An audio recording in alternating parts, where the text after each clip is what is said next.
अपना परिवार सामाजिक संगठन द्वारा वार्षिक सांस्कृतिक कार्यक्रम। अपना परिवार सामाजिक संगठन विगत पिछले कई दशकों से सामाजिक कार्य करता रहा है, जिसके लिए समाज में अपनी अलग पहचान बना चुका है। संगठन के कार्यकर्ता हमेशा से दूसरों के हित में कार्य करते आ रहे हैं। वहीं कल 2 अक्टूबर को अपना परिवार सामाजिक संगठन का वार्षिक कार्यक्रम देहरादून के सांस्कृतिक भवन में आयोजित किया गया, जिसमें सैकड़ों की संख्या में लोगों ने प्रतिभाग किया। कार्यक्रम का शुभारंभ भजन गायक ब्रजेश शुक्ला द्वारा गणेश वंदना के साथ आरंभ हुआ। इसके बाद कार्यक्रम में अनेक तरह के सांस्कृतिक मनोरंजक गीत भी गाए गए। वहीं शिक्षाविद एवं अपना परिवार सामाजिक संगठन के मजबूत स्तंभ डॉक्टर राकेश काला व अपना परिवार प्रवक्ता दिनेश शर्मा द्वारा कार्यक्रम में पहुंचे बच्चों और समाज के बीच रामायण से जुड़े हुए कहानी किस्सों का वर्णन किया गया। उनके द्वारा मनोरंजक बातों ने सभी को अपनी ओर आकर्षित किया।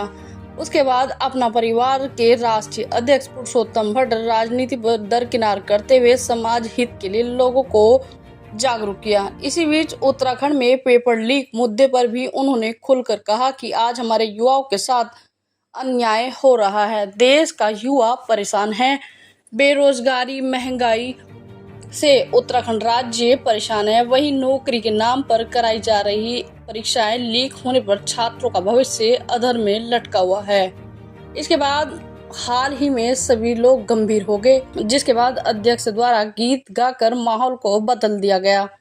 कार्यक्रम में वीआईपी न्यूज चैनल एवं इंडिया न्यूज के हेड संजय श्रीवास्तव ने कहा कि आज का कार्यक्रम अध्यक्ष द्वारा आयोजित किया गया है, इसके लिए मैं उनको धन्यवाद देता हूं। इसके बाद उन्होंने कहा कि अपना परिवार दिन पर दिन बढ़ता जा रहा है, इसके लिए हम सभी को संयुक्त रूप से प्रयास करना होगा, जिसके लिए समाज में परिवर्तन आए। कार्यक्रम को आगे बढ़ाते हुए बच्चों द्वारा सांस्कृतिक एवं गढ़वाली कुमाऊनी गीतों पर नृत्य भी किया गया। कार्यक्रम की अध्यक्षता करते हुए डॉक्टर राकेश काला द्वारा मनोरंजन बातों ने सभी के मन को मोह लिया। कार्यक्रम में विशिष्ट अतिथि के तौर पर आए सुभारती ग्रुप एवं बिहाइव कॉलेज के डायरेक्टर अमित जोशी ने कहा कि अपना परिवार सामाजिक संगठन जो कार्य कर रहा है उसका बड़ा ही योगदान है। इसके साथ ही सुभारती अस्पताल एवं बिहाइव कॉलेज द्वारा आपदा पीड़ितों को दी जा रही विशेष छूट के बारे में भी उन्होंने बात बताई।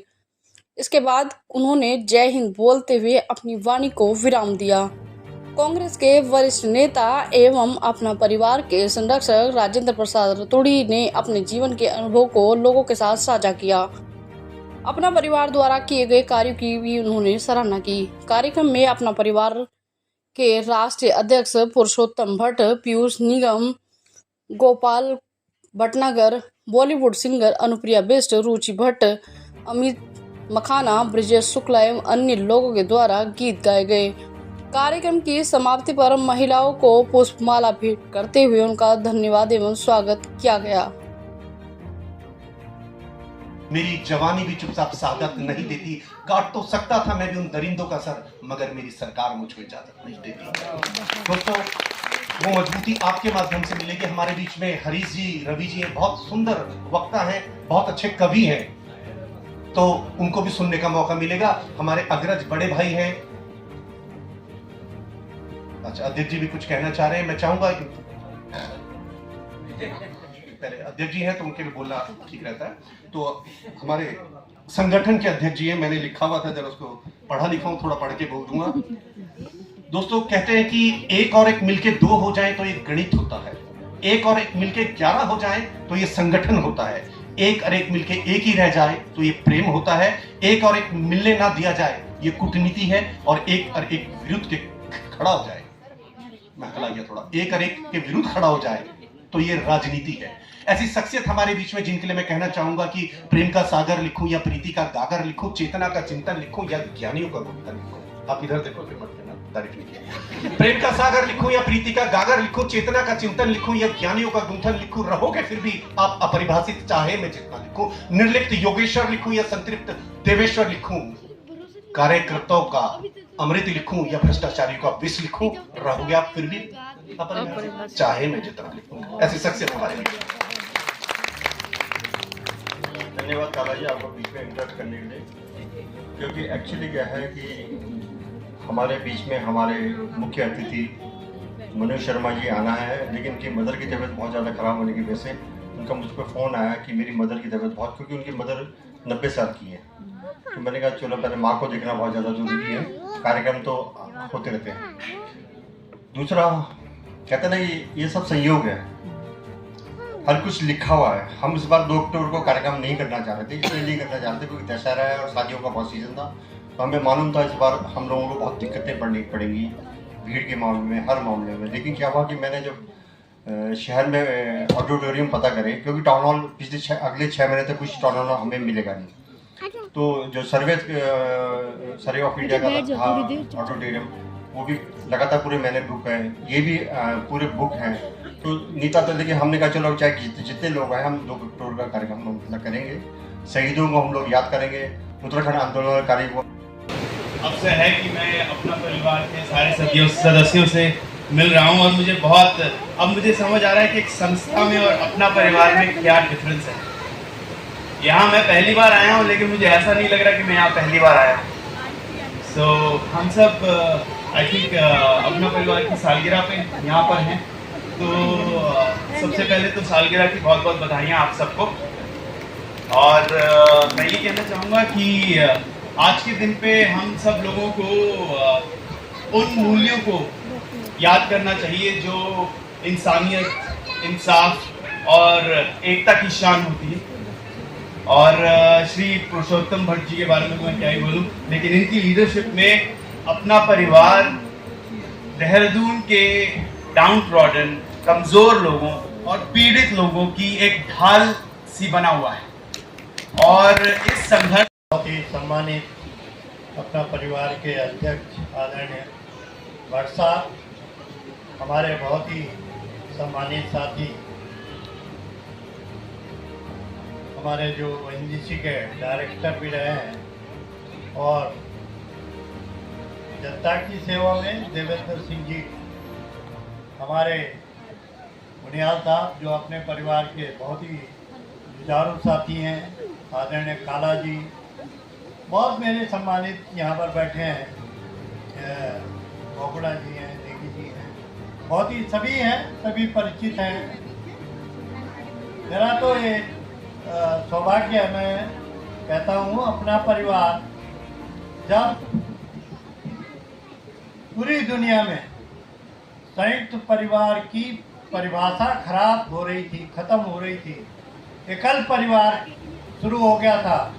कहाँ वो दादा नानी की कहानी होती थी कि बैठ कर के दादी और नाना नानी अपने वृक्ष की तरह पुरुषोत्तम भट्ट जी खड़े रहते हैं, तो हमें भी लगता है कि हम 1000 दूर नहीं बल्कि एक पल दूर हैं, और ये ताकत हमें मजबूत करती है, और इसी मजबूती का नाम अपना परिवार है।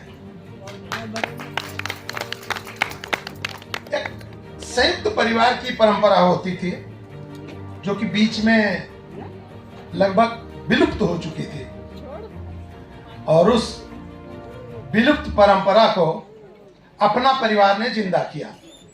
ठीक है, हो सकता है कि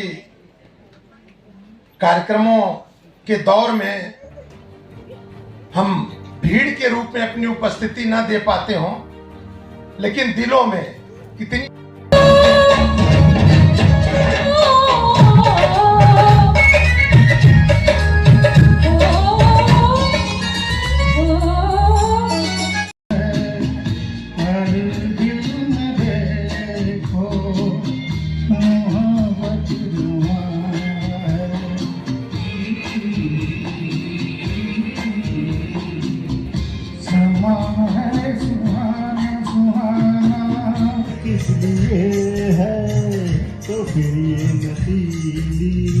नजर किस लिए है, हाँ ये माना मेरी जान, मोहब्बत सजा है, मजा इसमें इतना, मगर किस लिए है, मजा इसमें इतना, मगर किस लिए है।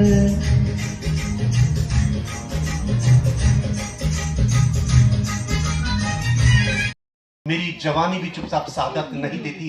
काट तो सकता था मैं भी उन दरिंदों का सर, मगर मेरी सरकार मुझको इजाजत नहीं देती। दोस्तों, वो मजबूती आपके माध्यम से मिलेगी। हमारे बीच में हरीश जी, रवि जी हैं, बहुत सुंदर वक्ता हैं, बहुत अच्छे कवि हैं, तो उनको भी सुनने का मौका मिलेगा। हमारे अग्रज बड़े भाई हैं, अच्छा अध्यक्ष जी भी कुछ कहना चाह रहे हैं। मैं चाहूंगा कि